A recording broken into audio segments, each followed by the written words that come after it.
Hey you! Welcome to my channel. It's your girl Globetrotter, and I aim to use this channel to bring you tips and information on studying and working abroad, as well as travel through fun animated clips. I am originally Kenyan and currently based in the Netherlands. The question I keep asking myself is it safe to now say I am almost Dutch? Maybe not. But before we get into that, let me take you back to where this story started and how I got to where I am.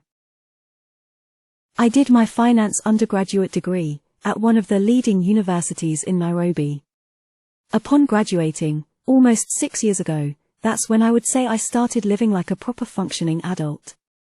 I went through all the emotions a fresh graduate with high expectations does, only to get the harsh realization that the world moves differently from what is expected in theory. So there I was, working in Nairobi City, otherwise known as the city under the sun. And by the time I was carrying out responsibilities as an accountant and doing the same repetitive tasks week in and week out, I knew it was time for me to pursue other interests. That's when I reflected on the IT projects I had been involved in the company, and saw a great opportunity and demand for a combination of business and IT skills in the industry. But how would I be able to get more exposure to IT projects as a trained finance graduate? I asked myself. And true to how the market was back then, no firm would take me in for technology projects given my finance background, understandably so. And that's when I realized I needed to go back to university for a master's program that allowed merging my finance background and information systems interest. England was almost a no-brainer at the end of my decision-making process, mainly because it's an English-speaking country, which meant slightly less culture shock and language barrier. Mark you, I had never travelled internationally ever prior to this. Before I knew it, I started fantasizing about Tower Bridge, which for a long time I thought was London Bridge. I imagined myself in the black cabs after watching Kingsman, and thought about perhaps having an afternoon tea at Buckingham Palace. And let us not forget, having a romantic date at the London Eye. Coming to think of it, I hope I'm not the only one who fantasizes about new places I haven't been to before actually going there. In my opinion, that's the appetizer for the experience. Back to the story, so I started researching the best universities in England that offered my desired program. I checked university rankings, published by the likes of Times Higher Education, QS World University Rankings, as well as looked out for schools and programs offering funding opportunities for international students. And after 6 months of intense research and making university applications, I got accepted at one of the leading universities in England that is part of the prestigious Russell Group of universities. So, I packed all my belongings and life literally in 2 suitcases, each weighing 23 kilograms, and bid my family farewell, ready to take on a scary but fun adventure of a lifetime. My master's program was 1 year long, technically 9 months.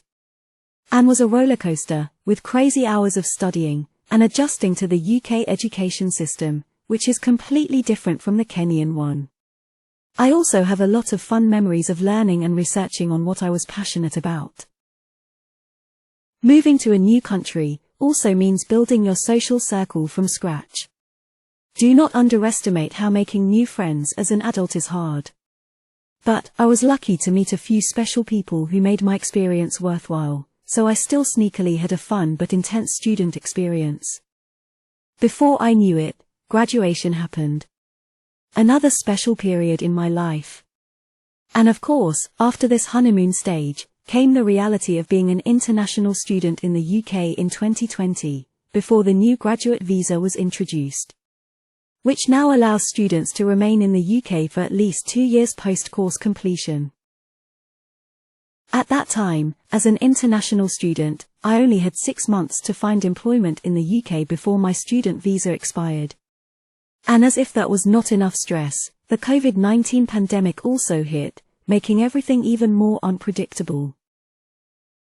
In the midst of all this, a dear friend talked me through considering the Netherlands as a country to migrate to, and told me everything I needed to know about the orientation visa for highly educated persons, and how my student experience and degree from the UK would give me an upper hand to use this visa as a route to immigrate to the Netherlands.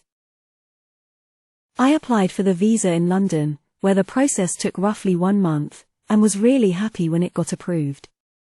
Fast forward almost 2 years later, I officially started my experience in the Netherlands, living and working as a highly skilled migrant.